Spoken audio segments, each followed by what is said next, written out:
En cette période de Covid, comme tout le temps, il faut conseiller à tous les fumeurs de s'arrêter de fumer, d'arrêter la nicotine fumée qui tue. Il y a autant de morts du tabac depuis le début de l'année que de morts du Covid. Or, seulement un tiers de la population fume. Le tabac, c'est une mortalité de 50%, le Covid de 0,5%.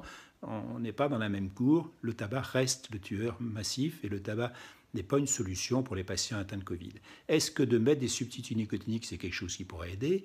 Chez les fumeurs qui sont en train de s'arrêter avec la nicotine, qui continuent en attendant qu'on n'en sache plus, pour un fumeur hospitalisé qui va fumer beaucoup moins, si on le sèvre en nicotine, parce que même si lui ne le demande pas, parce qu'il a une pneumonie, il peut pas fumer, vraiment c'est quelque chose qu'il ne faut pas faire. Il y a des hypothèses physiopathologiques qui montrent que de laisser des récepteurs nicotiniques libres pendant l'hospitalisation est quelque chose qui peut aggraver la maladie.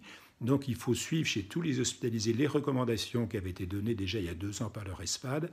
Quand on arrive à l'hôpital et qu'on est un fumeur dépendant, on se substitue à une dose efficace de nicotine avec des patchs et des formes orales pour ne pas avoir envie de fumer, pour être relax. Et en plus, ça pourrait peut-être vous éviter d'avoir le Covid. En revanche, si vous êtes non-fumeur, pas de nicotine, toujours le même discours.